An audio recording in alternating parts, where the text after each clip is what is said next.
Hi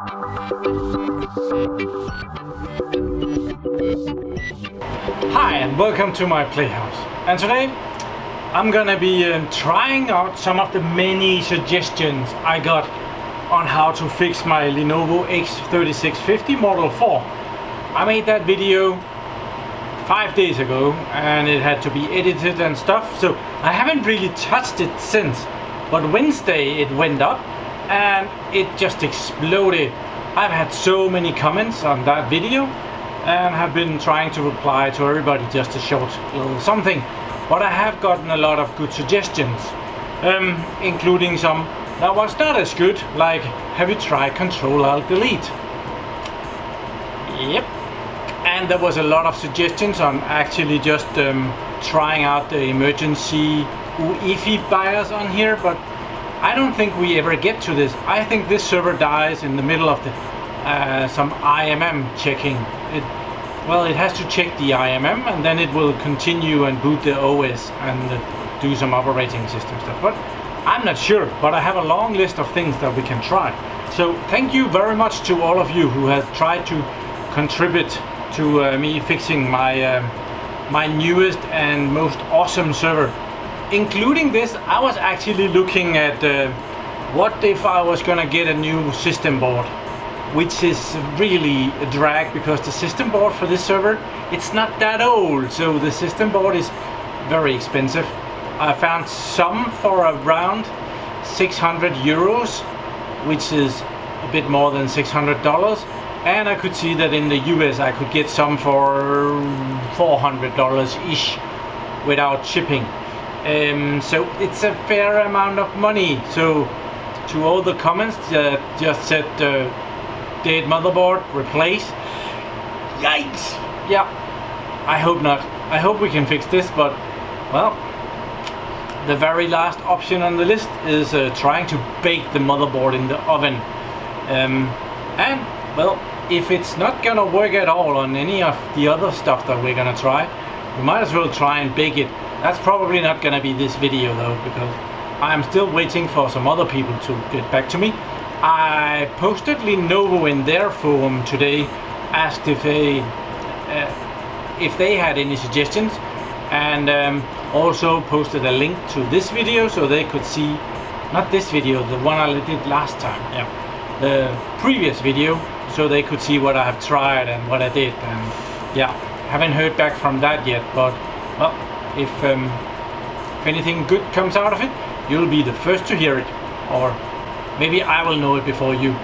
And my good editor Core, who's so awesome and edits a lot of my videos, so thank you Core, you will also know it.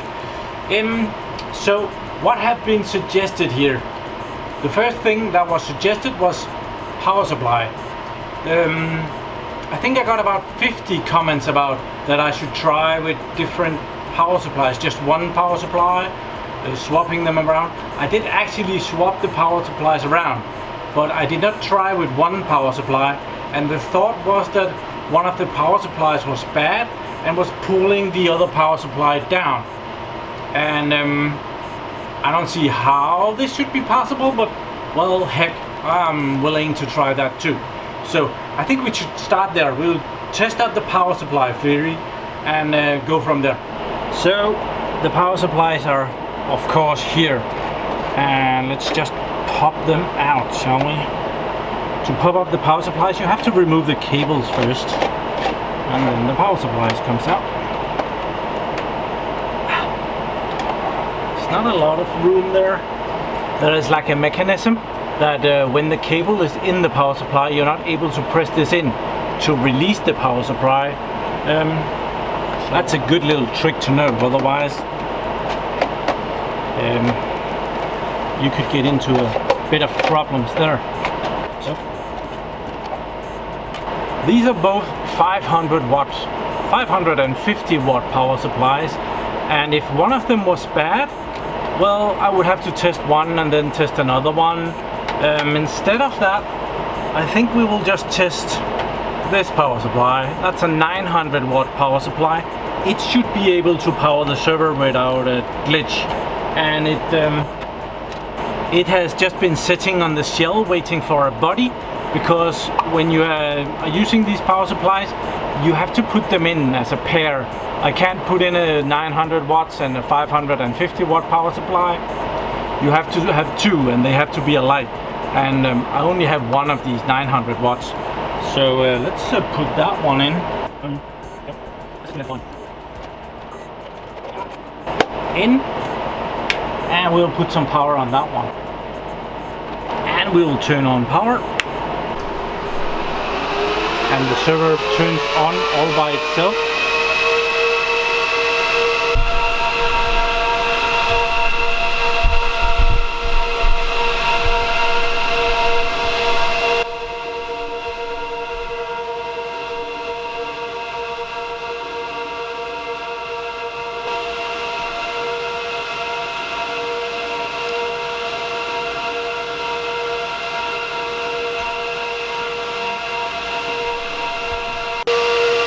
Okay, this is rather noisy.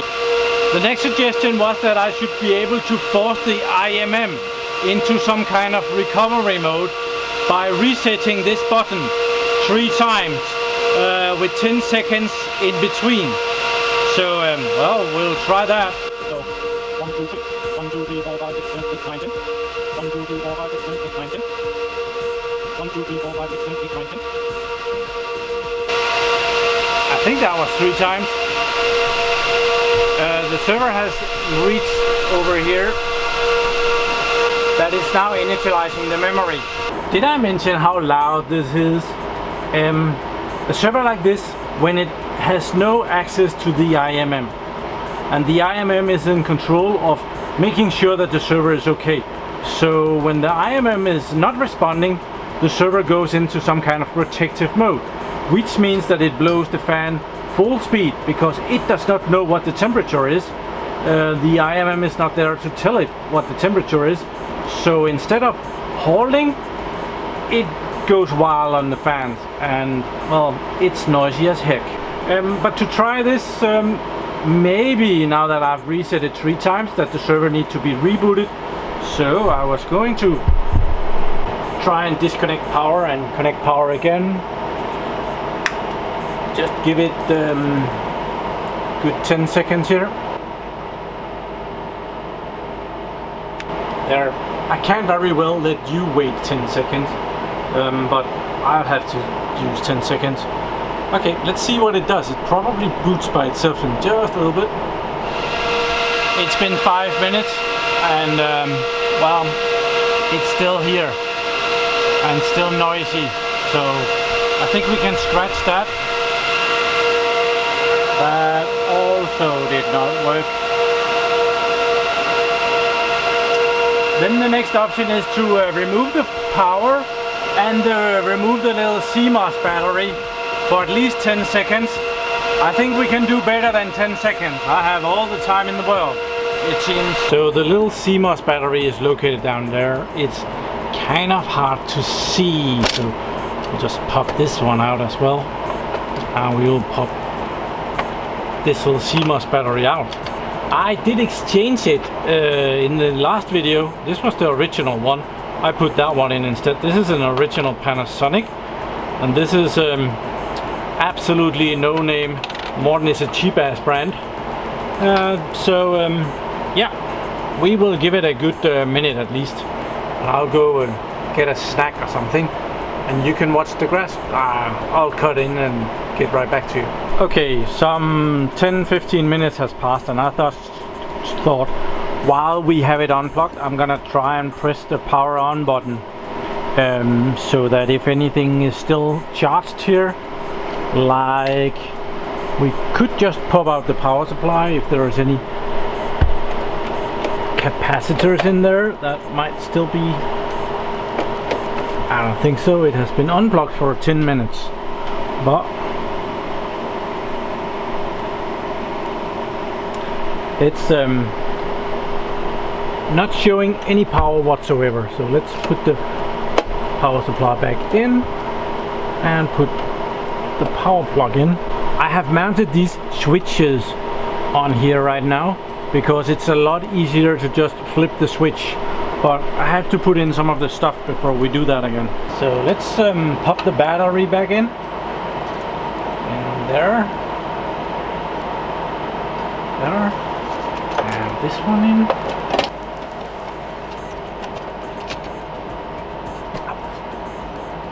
And this one, I took the graphics card out. Oh, I also plugged out the cache controller over here. That's also a battery. Didn't want that to be charged either. I didn't show you that, but well, let's pop this back in. And I think we are ready to try and power on again. So we'll flip the switch and see what it says over here when it powers on all by itself in just a little bit. Funny enough, that works. I did configure the server to actually boot by itself in the event of a power loss. That is very, very seldom here. I think we have a power outage. I believe it's 2 years since I've had the last power outage. Okay, you might think that I didn't try it long enough or something. I had dinner. It's been trying to boot for over an hour. So on to the next one, and this one I have great, I think might be good.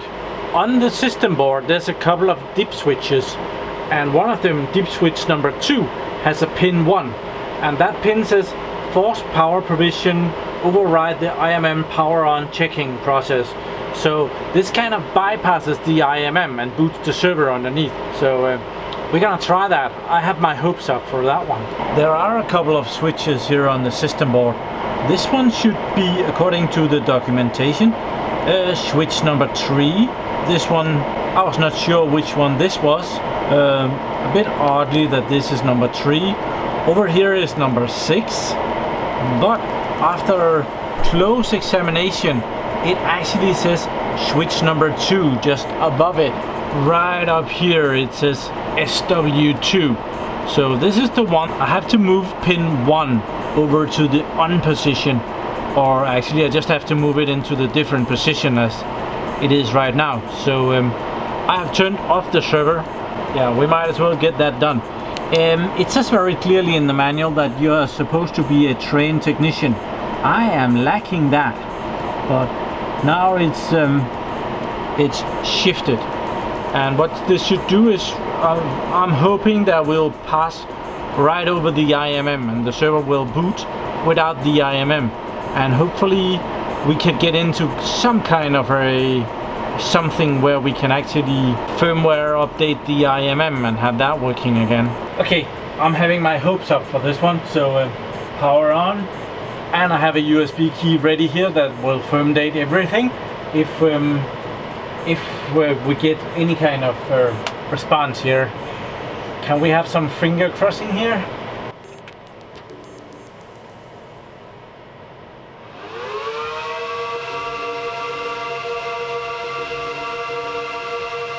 Let's see what happens.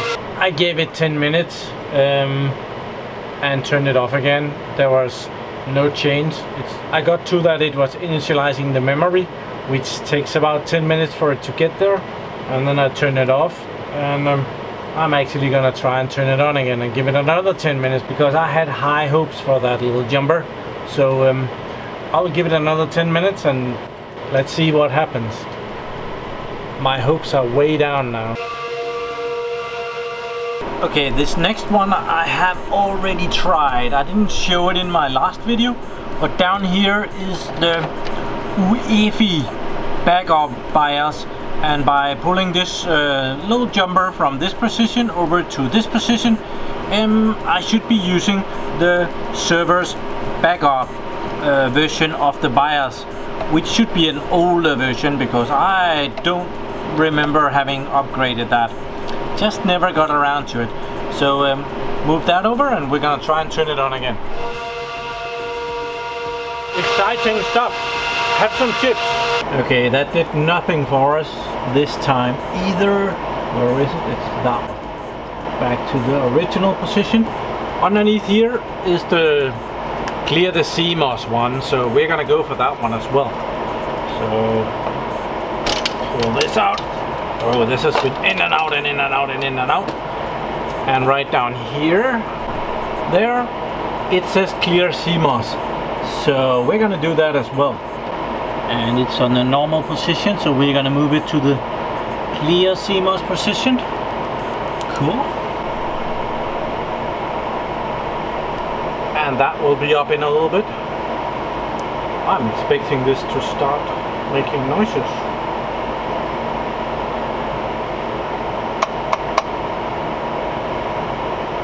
Maybe it doesn't make noises when it's clearing the CMOS. Gonna try and power it on here. Nothing? Okay. So I must expect that it has cleared the CMOS, and I should now turn it off and put the jumper back in the other position again. Jumper is back in the normal CMOS position, and there is power on the server again.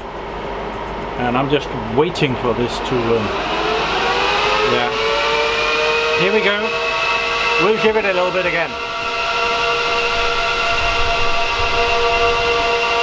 It puts something on the screen. That's almost what's making this even worse. But you know that it's not entirely dead.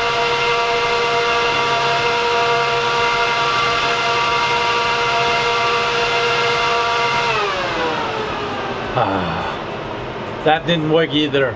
So I've tried the backup Wi-Fi BIOS, and we'll try clearing the CMOS, and didn't help.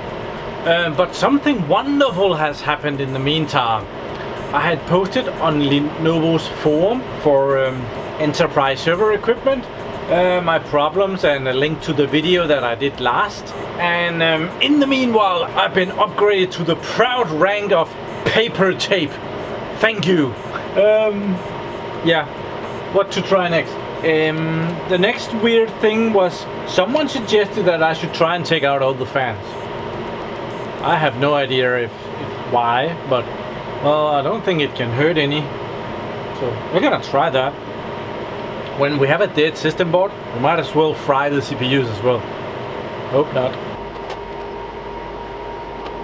There will be one enjoyable thing about this. It's not gonna be as noisy. Let's power on. It's on.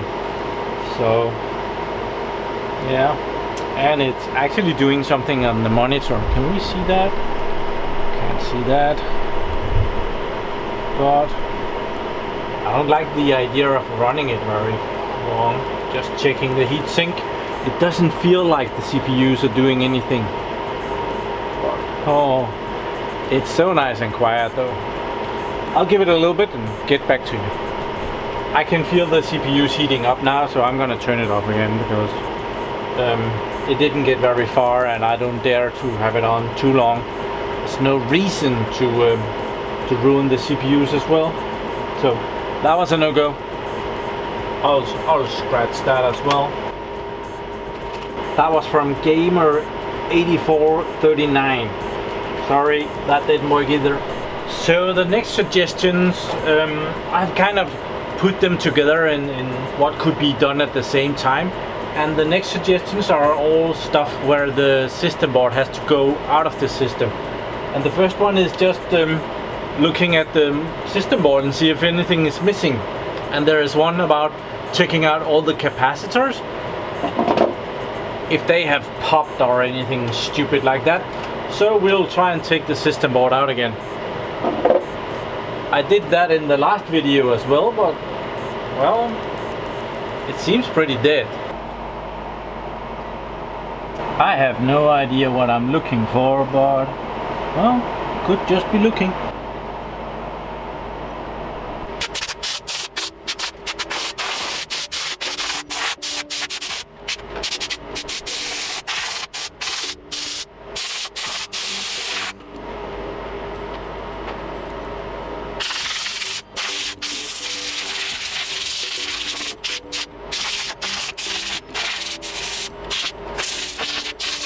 Okay, I have looked at this system board for a while, and I can now scratch out two of these.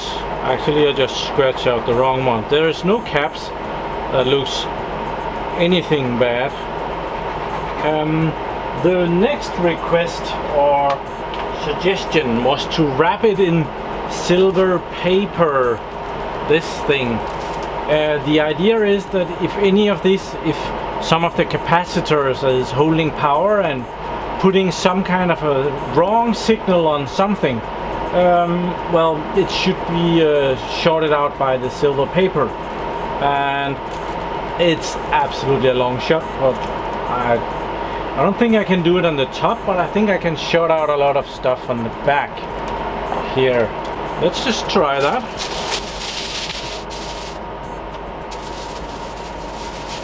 And be careful not to break this. I don't want small pieces around.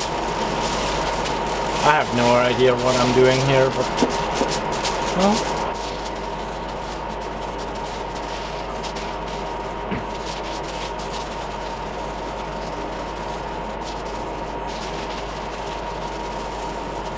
I think that might be it. I might have forgotten to say that I actually took out the lithium-ion battery here. Yeah, of course, don't want that shorted out. I will probably break all kind of stuff. So I am connecting stuff back in the server here, and we'll power it on as soon as I have enough connected to actually power it on. Okay, I think I have enough connected to actually power it on. I've left out stuff. There is no reason to have power on the hard drive back plane up here. There's a couple of USB connections. Don't see the point of connecting those. And the VGA connection in the front. Never mind. The sorry, this one is the VGA connection in the front. Leaving that out. SAS cables, CD-ROM cables, not needed. Yeah, let's see what happens.